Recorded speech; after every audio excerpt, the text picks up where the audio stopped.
My name is Jim Abelson.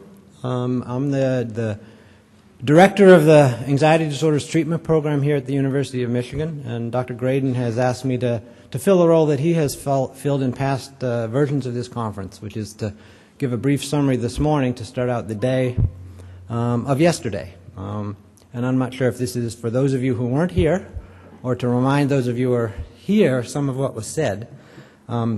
But I really think mainly it's the classic warm-up act to fill a little time while the audience is filtering in and the lead performers are warming up. In that role, let me remind you that there is a resource room on the second floor. Apparently it has not been visited a great deal thus far, and I encourage you to go up and visit it. There's an art exhibit up there, some free resources, so take advantage of it when there is a break. The program says that what I'm actually supposed to do is give a 15-minute reflection and summary of the first day of this conference. For those of you who are here, it is an obviously impossible task to summarize in just 15 minutes all of what was said yesterday. So much was said, and it was a fascinating day. So perhaps I will give a little less summary and more reflection. But I'm going to start with just a few tidbits of summary with the way the day started yesterday. And it really started out with a definition of the scope of the problem of crisis, disaster, and loss. The scope of the problem is clearly huge, and Mary Sue Coleman in the morning started us out by reminding us that the world can in fact be a dangerous place. Sandra Galea elegantly brought that point home, telling us that disasters of one sort or another will always be with us, that 1 in 10 people in the United States is exposed, 1 in 3 is at risk of a bad outcome, and we, in fact, are much safer than the rest of the world. So it is a big problem. Sandra showed us that proximity magnifies the rate of negative outcomes when exposed to a disaster. Those directly affected are the most impacted and clearly need a lot of attention and attract a lot of attention in the media and from helpers.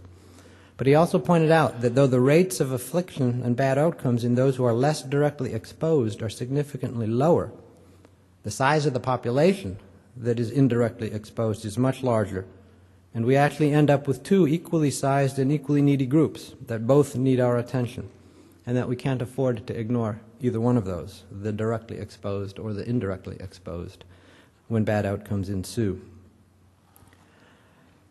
But though Sandro highlighted the scope of the problem with his superb research, he also told us that the impact of disasters can be mitigated. In the face of what looked to me like relatively dire statistics, he clearly sustains hope and optimism. And on that note of optimism, let me shift to a more reflective mode, because there was a tremendous amount that was shared yesterday upon which to reflect.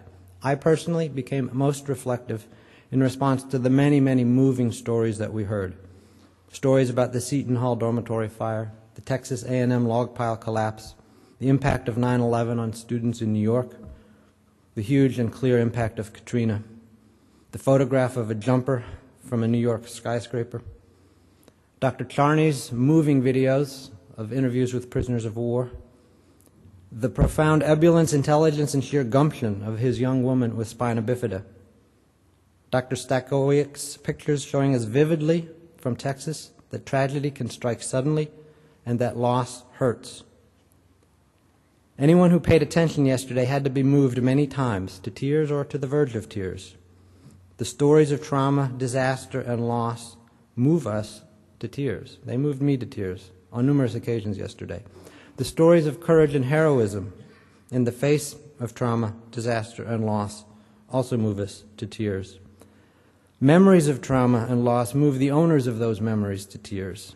And those memories were clearly still fresh and still powerful for some of the panel of mental health professionals who were sharing their own experiences from their college campuses with us. As Dr. Palkins reminded us, the emotional scars are permanent, and they are kept fresh for a very long time by constant reminders. So I greatly appreciated the sharing that was done yesterday. And many of us in the audience shared tears with the speakers, either vicariously or through their evocation of our own memories, because they were talking about stuff that is powerful, primal, and evocative. So what do we do with all of that emotion? This conference, in my mind, is one way to channel all of the affect in productive directions. How do we make something positive out of all of this tragedy?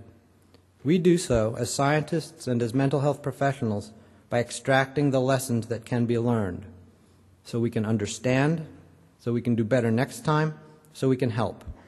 That's our way of coping. That's how you and I cope with these sorts of things.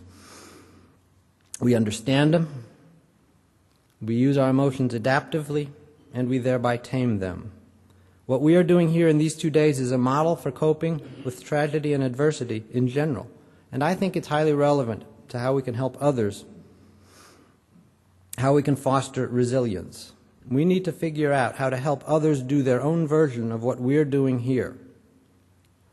And what we're doing here, I think, is interesting in light of Dr. Charney's list of things that foster resilience. What we are doing here is we are finding our silver linings. We're putting all of this affect into a coherent cognitive frame.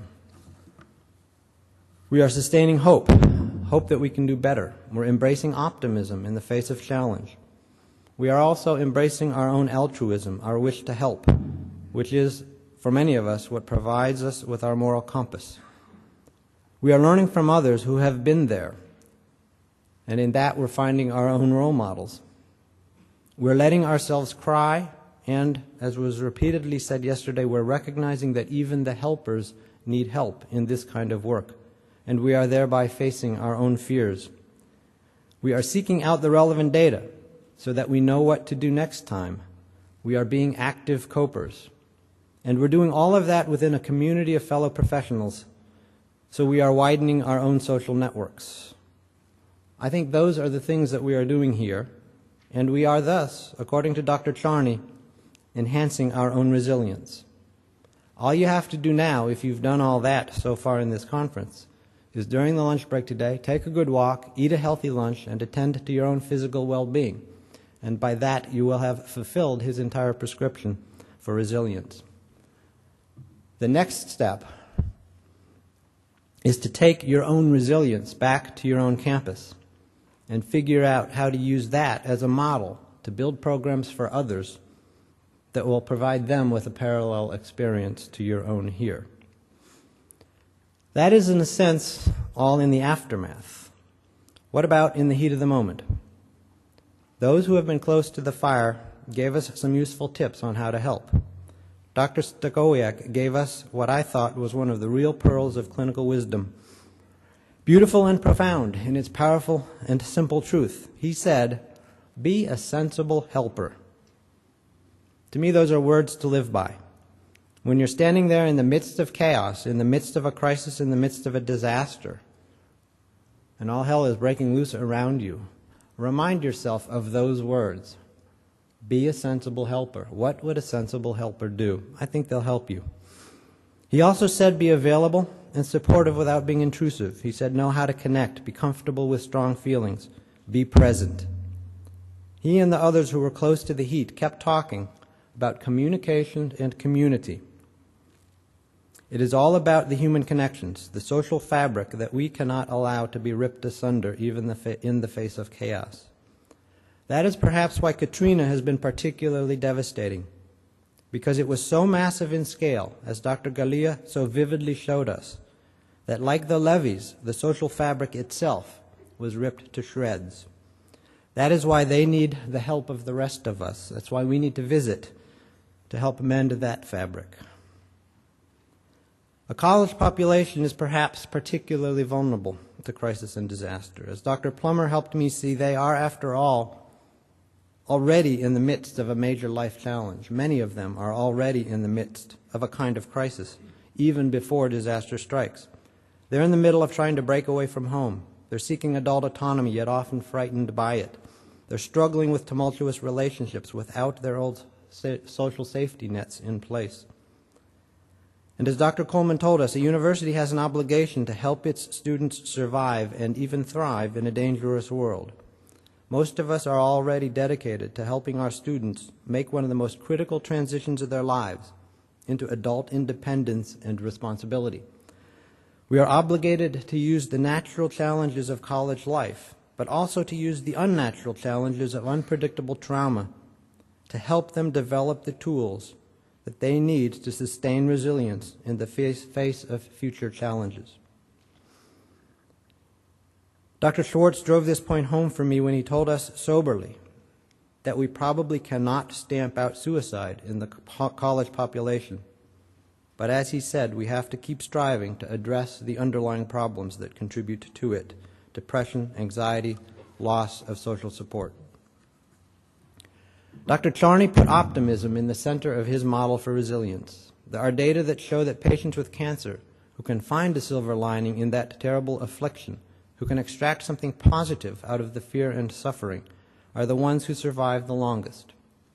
Here at this conference, we are trying to extract something positive out of a lot of pain and suffering, and it is a truly adaptive way to cope. It helps us manage our own feelings, and its value to us is powerfully enhanced by the fact that we are doing it together as a community of mental health professionals. We are learning from each other, and in so doing, we're supporting each other. The words that resonated most strongly with me yesterday, and which I kept hearing all day seemingly from everyone, had to do with coping, community, and communication, and social support. Those words resonated for me because they're at the heart of my own research. I study the specific psychology of cortisol release in laboratory models using human subjects. Sort of what I'm saying in my research is that if you define stress by a single biological marker, the release of cortisol, what is its psychology? What I think my data tell us is that the keys to healthy adaptation in the face of challenge or threat are: 1, preparedness, knowing what to expect so experiences are less novel and we are less frequently caught off guard; 2, control and coping, having access to responses that combat a sense of helplessness, showing you that you can do something that matters in one way or another; and 3, social support, surrounding yourself with people who can help, support, and protect. We cope with crisis, disaster, and loss by gathering together as a community of professionals to learn, to teach, to enhance our skills at helping others. We're creating what Dr. Graydon called in his introductory remarks the interdisciplinary teamwork that is needed to facilitate coping. It seems fitting to end my remarks on that note with the call to arms of the Master of Ceremonies, the father of this conference. And actually I'm going to end with a final set of reflections about him. I've known Dr. Graydon for 25 years, and I've actually seen him portrayed in 25 years of residence skits, which is an annual ritual around here where the residents get together and blow off steam by roasting their beloved mentors. And John is always a central target of the residents. And the traits of his that are most frequently satirized are: 1, his endless emphasis on combating silos, breaking down bridges, building connections. That's something that he's always talking about. And 2 are his rose-colored glasses, his boundless optimism. So he epitomizes that very brightly colored link in the middle of Dr. Charney's model of resilience, if you remember the model he showed yesterday. In the middle, there was a square that was a bright blue color. John epitomizes that link.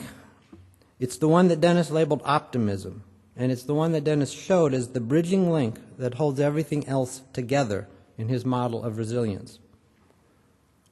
So who better to lead the nation's crusade against depression than one of the nation's leading optimists? On that note, I'll conclude my remarks by thanking him for making all of this possible, this conference, our Depression Center, and for leading the nation's battle against depression, and thanking all of you for being here, especially this early in the morning on the second day.